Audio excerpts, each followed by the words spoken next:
awake dhewe lak wis kadung ditresnani karo Piyayi Wates. Mergo wis marambah makaping-kaping ditimbali mrene. Mula minangka tandha tresna sampeyan nembango langgam kadung tresna sak bawane tur bawane sing ngripta sampeyan dhewe. Nah, kuwi. Nggih. Yo. Mangga Bu. Trinasa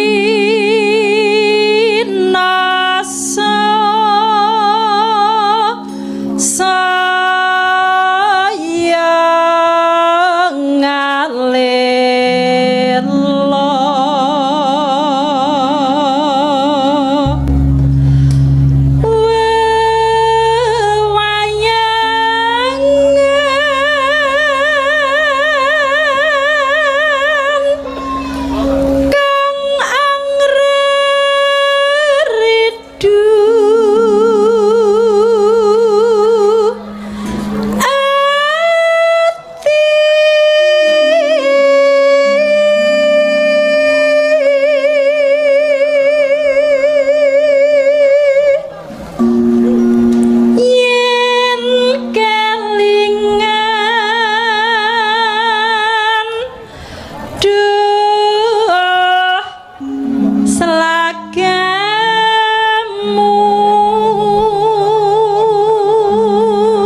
alelo digandrung gitu loh. Gandrung lho. Ora ngerti ya. Ora krasa malah ditinggal ngerokok. Piye sayang, ngene apa? Atiku tanku wawa. Pecele metu iki lho. Kowe mangan sih apa piye? Mboten. Kula cedhak kalian jenengan dalu niki rasane atiku wis anyes banget Pakmu. Alhamdulillah. Mergo aku kelingan 15 tahun kepungkur jaman sampean meminang aku ning ngarepe wong tuaku. Aku mbok gawani mas kawin seperangkat gamelan ijo pelok slendro sakan truk sakan penitine ning masjid ngentrong. Atiku ternyuh. Akhirnya saiki aku kasembadan rapi karo dalang ganteng. Rondo-rondo. Kelingan werawe dhewe di cincin pernikahan to mbiyen aku karo kowe. Nggih. Mergo ra duwe beras akhire didol. Seprene reneng lho. Seprene ra balik cincin pernikahanku karo sampean ra apa-apa ning kula ikhlas. Ra apa-apa awake dhewe ra ngangge cincin kawin, tapi cintaku dan cintamu masih melingkar dalam ayoman Tuhan Yang Maha Esa. Allahumma amin ya Allah. Ayo ngono kuwi. Ben seneng disponsori oleh aku. Matur suwun sayang. Rasaku wis kadung tresna mong sira wong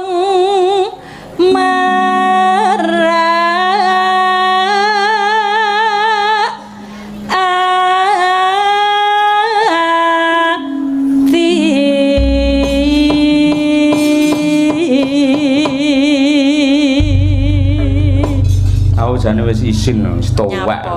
Dadak cedhek-cedhek niki nyapa ngono lho. Lho, tuwek iku lek umur, tapi semangat dan gairah kita itu tetap muda. Lek awake merasa semakin tua itu semakin nglokro ndak baik. Ning ngene iki tua adalah hitungan usia. Ning sampe lek ngerti iki live streaming to. Ki anggere live streaming anak-anakmu lek do ndelok ning omah. Lah kuwi lho. Lah iya ngene malah isin teko omah muni, Pak kaya cah enom mending ngono. Ya ora apa-apa to, Pak. Kan iki keindahan, keharmonisan. Monggo kadung tresna ini adalah ucapan dan juga rasa terima kasih kami Madangkara kepada warga masyarakat di Wates. Monggo Bu Kesi, yo. Lamat wis katon tejane yen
matur sembah nuwun Bu Kesi. Ya, Wilujeng Niskala kadung tresna wis katur. Ya, Yo ngaturake pelawake, Nduk. Ya kuwi Mas Gareng karo Mas Bagong supaya minggah ana pepanggungan, keparenge supaya dikurmati nganggo serampat. Wah iya. Monggo Mas Gareng kalian Mas Bagong pinarak wonten pepanggungan. Ya toh, serampat dados.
Orek-orek Mas.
Assalamualaikum, waalaikumsalam warahmatullahi wabarakatuh. Bar, wes dagelane bar, mulai.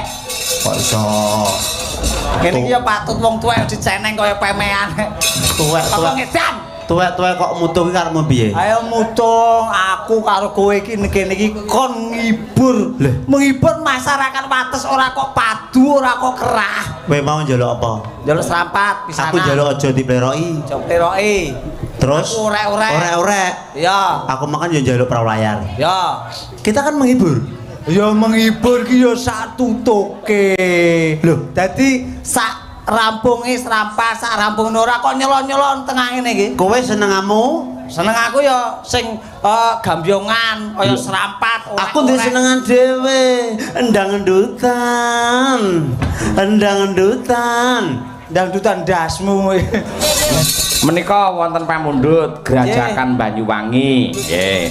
Saking Bapak Supar Wates Kebon Agung. Nggih. Iki anu wae iki berjamaah wae. Ayo. Oh nggih. Umi diajeng karo Winong ya berjamaah. Nduk. Mangga. Diri nduk, coba kaya apa. Grajakan Banyuwangi. Grajakan Banyuwangi pamundhut saking Pak Supar. Karo gemeni wektu tanpa nganggo bawa. Langsung kemawon.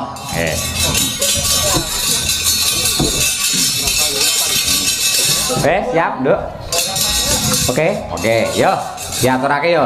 Grajakan Banyuwangi. Ya, yuk. Hei.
yang pertama dangdut, kedua jaranke. Ayo coba ya apa?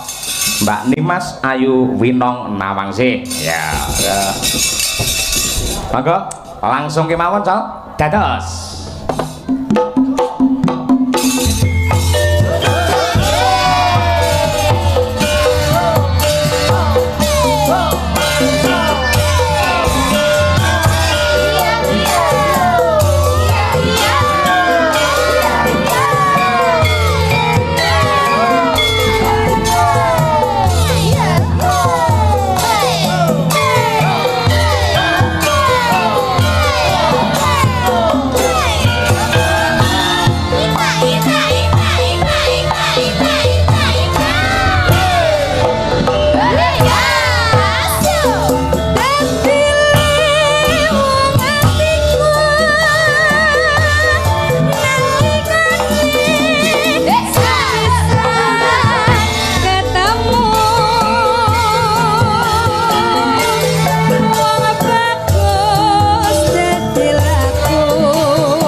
Kang Gereng.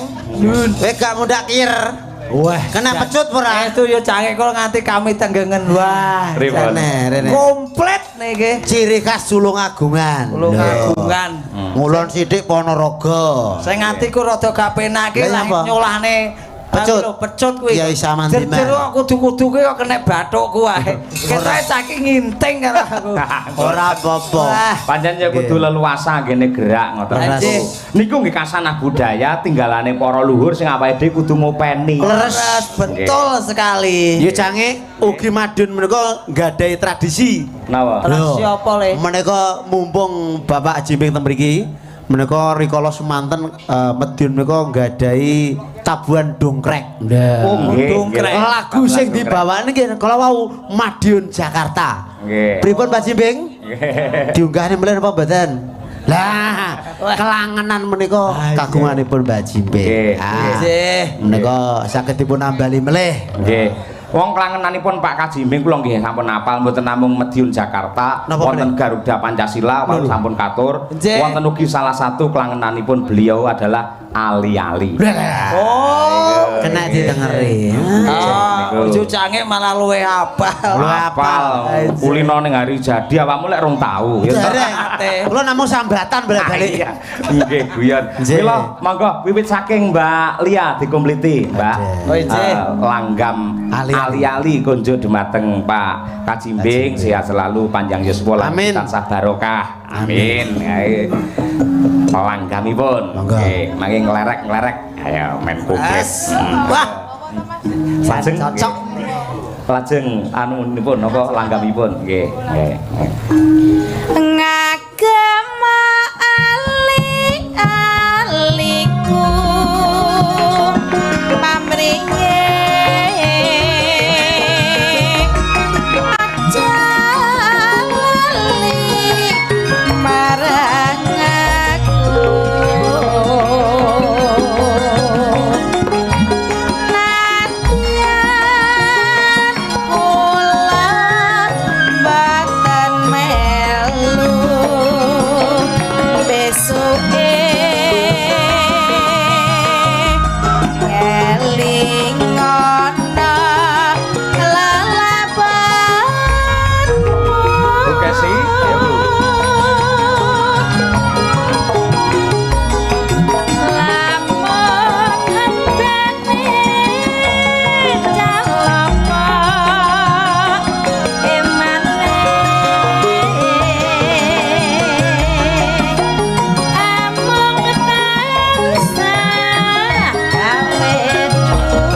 wonten dawuh saking pepunden kula Pak Kajimbing.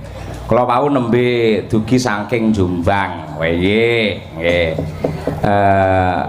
PWNU Jatim ndek wingi undangan pengurus PWNU. Nggih.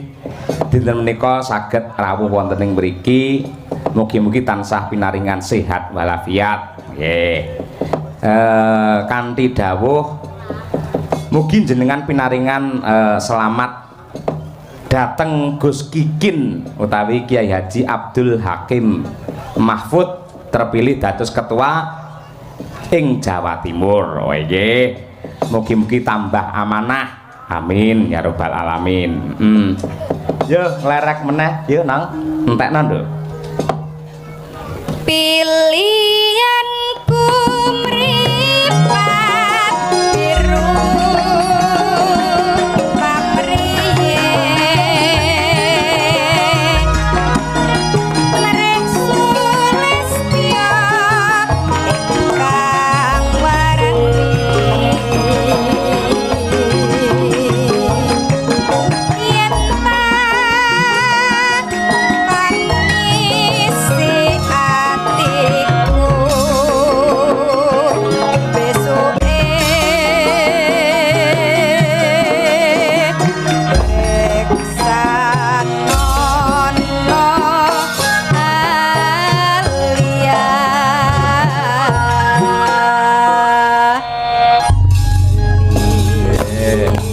Matur sembah. Pak Gareng karo Pak Bagong sih lenggah lagi. Ndi tasih? Ngriki Pak. Ayo coba kaya apa? Nggih. Tidak mriki yo.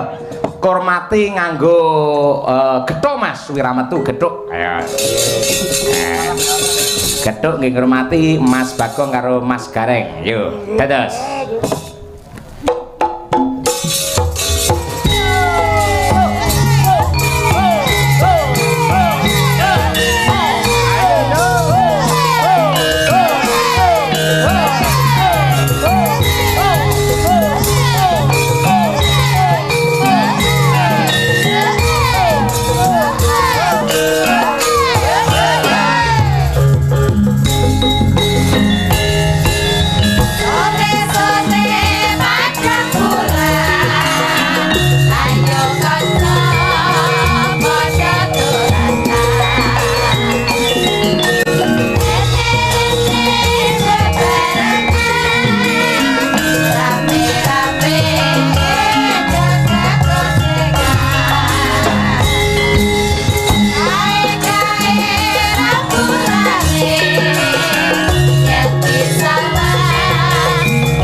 Luar biasa Mas Gareng.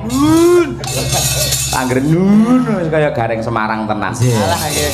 Tiru-tiru sing kondang-kondang niku Pak. Nggih, ya semoga-moga jenengan saged ketularan kaya Mas Gareng Semarang. Amin. Semakin melejit, saya profesional, saya kondang, viral, larang. Walah. Nek niku kula malah wedi. Lah napa? Sing niku larange niku lho.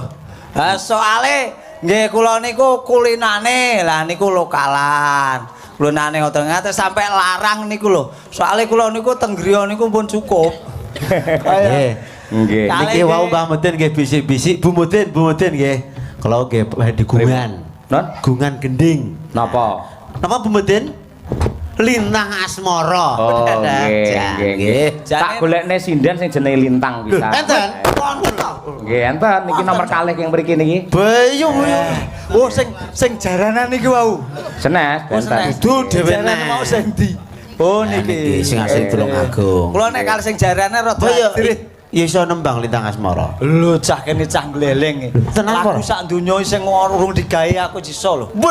Padake Lho kok ramen kok ya. Asmara iki kok. Ya, Duk, tang iki lho. Nggih, mangga. Jenengan nggih salah satu. Siap. Oh nggih, sendika dawuh. Wong MC nggen elektron mendhi ya baut lho nyuwara nyanyi. Ya, kanca-kanca dipenaturaken Lintang Asmara pamudhut saking Bu Mudin. Ayo, monggo. Tetes.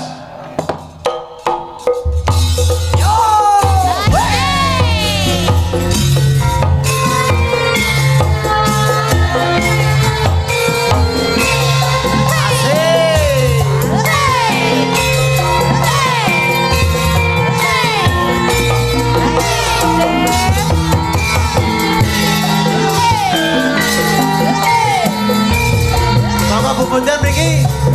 Rek Bapak rek. Asik. Monggo Bu. Siang Bantara Ratri. La la la la. Ning manis ing ati. Senyaku bisa aduweni marang sang Hyang Sulastri. Rasa kangen kan liputi lintang bulan dadi saksi upayane datang balen jani janji sebaya mati sebaya mati.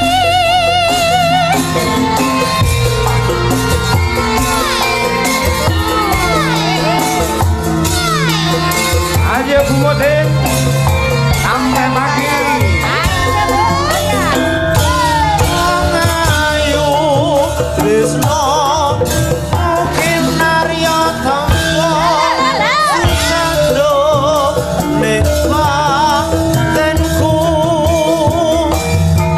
Wong bagus antep no rasa atimu tresnaku tulus jroning kalebu.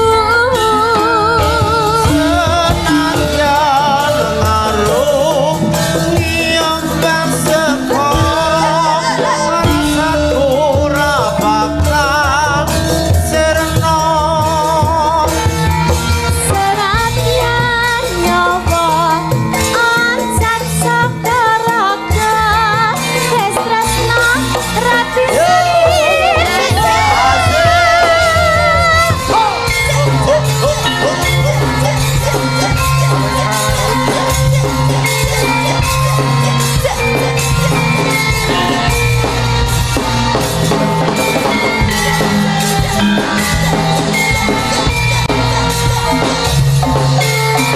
Bintang